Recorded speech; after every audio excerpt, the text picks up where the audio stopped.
It started with a shadow one that should not have been there. A new wall, tall and rigid, crept into the edge of my yard like something alive. At first, I thought I was imagining it, but every morning the line between my property and hers grew blurrier. As if the ground itself was shifting, neighbors whispered, pretending not to stare, but the truth was impossible to ignore. Something was not right. I had bought my home with pride, becoming one of the only Black homeowners in this gated neighborhood. It was not just a house, it was proof that I had made it, despite every rejection, every coded remark, every meeting where people looked surprised when I arrived. But now, without warning, a new construction project had erupted next door, and the person behind it was Karen, the self-appointed queen of the HOA. She claimed the expansion was routine, yet the concrete foundation clearly pushed past the property line inch by inch. When I approached her for answers, she waved me off like a stranger begging for scraps. She insisted the land was not mine, that the survey was probably wrong, that I should stay in my lane, a phrase she emphasized with a smile that was not really a smile at all. I tried to ignore the tension and hoped it was a misunderstanding. But then the warnings began. Letters, fines, accusations, all targeting me, all signed by her. It was not just about land anymore. It was about power, entitlement, and something far uglier beneath the surface. And I was about to discover just how far she was willing to go. Wait a second. Let us know where you are watching from in the comments, and make sure to subscribe for more powerful and inspiring stories just like this one. Before all of this, my life was simple, peaceful. Even I had moved into the community after years of saving, years of proving myself in a world where people measured my competence by the color of my skin before they ever saw my resume. My home became my sanctuary: freshly cut grass, a small garden, a quiet porch where I could breathe after long days at work. Karen lived next door, always watching at first. She kept her distance. She was the type of neighbor who introduced herself with rules instead of warmth. HOA, pamphlet in hand, pointing out where trash cans must be placed, how tall hedges should be, and which paint colors were appropriate. She smiled, but there was no friendliness behind it, just judgment.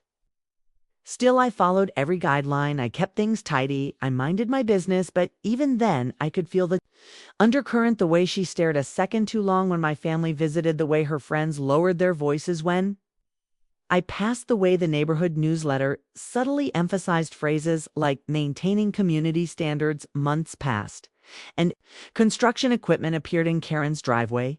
Workers came and went, though she never mentioned remodeling. The noise started early and ended late, shaking my house with every hammer strike when the new wall rose, nearly touching my boundary markers. I knew something was off, but Karen did not speak to me about it, not once. Instead, she escalated in quiet ways: sudden HOA citations addressed only to me, complaints about imaginary violations, and meetings where she acted as though I was a problem rather than a neighbor. I did not want conflict. I just wanted fairness, but fairness was the one thing she was not willing to give. The breaking point came the day I stepped outside and saw workers pouring concrete directly across the property line, 6 whole inches into my yard. Not a mistake, a choice, a bold, deliberate trespass she expected me to accept. I approached the crew leader, calm but firm. He hesitated, glancing toward Karen's porch where she stood like a monarch overlooking her kingdom. She crossed her arms, expression hardening. She said she owned this section. He muttered, "She showed us paperwork." I did show him paperwork. My official survey, stamped and certified. He apologized, stepping back, but Karen swept down the steps with a confidence born of years of believing she was untouchable. "You are interfering with a permitted project," she snapped. "You do not understand how property lines work." I absolutely did, but she was not talking about lines. She was talking about hierarchy, and in her mind, I was beneath her. Over the next week, things escalated. She filed complaints claiming I was harassing her workers. She accused me of damaging her construction materials. She sent HOA notices threatening fines for unapproved modifications that did not exist. I documented everything: photos, videos, dates, times, because I knew where this was headed. When the wall was finished, it loomed like a symbol of her dominance. She threw a backyard party the day it was completed, laughing Drinking, toasting her accomplishment, at the same time guests eyed me with thinly veiled contempt. What she did not realize was that every inch she stole had monetary value, value she would soon be forced to repay. I hired a private surveyor to confirm the results were even worse than I expected. Not 6 inches, but nearly a foot of intrusion, in some spots, enough to violate county building codes, HOA rules, and state boundary laws. I tried one last time to resolve things peacefully. I presented the findings to the HOA board, hoping they would recognize the blatant misconduct. They sided with her, not with the documents. Not with the facts. With her, they said the visual discrepancy was minor. They suggested I let it go, one even implied that homeowners like me misunderstand procedural requirements. Homeowners like me there, it was no more pretending, no more subtlety. Karen smirked, the whole meeting certain she had one, but what she did not know was that I had already contacted a lawyer, a good one, and the law does not bend to HOA politics.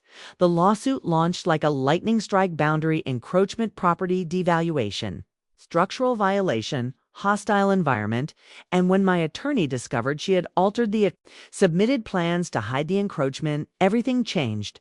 The county got involved, inspectors measured, photographed, documented, and then issued a mandatory demolition order. Her entire extension walls, patio, foundation had to be removed, but that was only the beginning. The day the demolition crew arrived felt unreal. Karen stood in her driveway, disbelief twisting her features as county officials presented the order.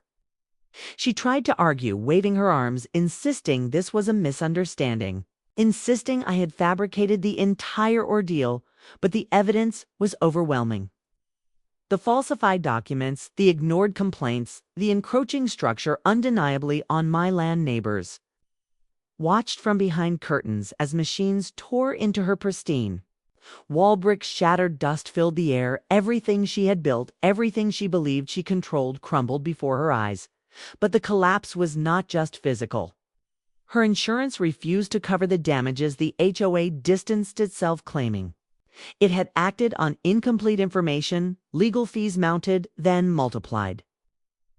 And when the civil court finally ruled, the judgment struck even harder. She owed me compensation for property damage, legal costs, emotional distress, and the prolonged harassment I had endured. The final amount was staggering: more than her home was worth, more than the HOA could ever help her pay.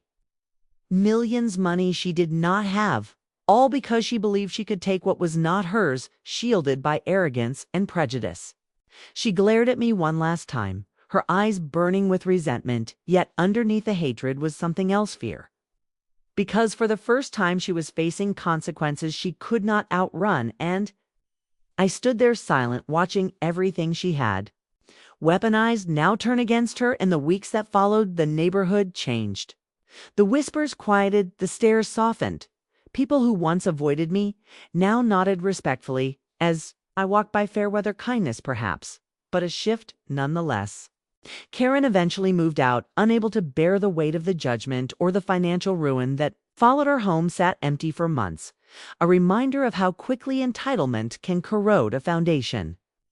As for me, I did not celebrate her downfall. Victory felt complicated, heavy, because this was not just about a wall or a stolen strip of land.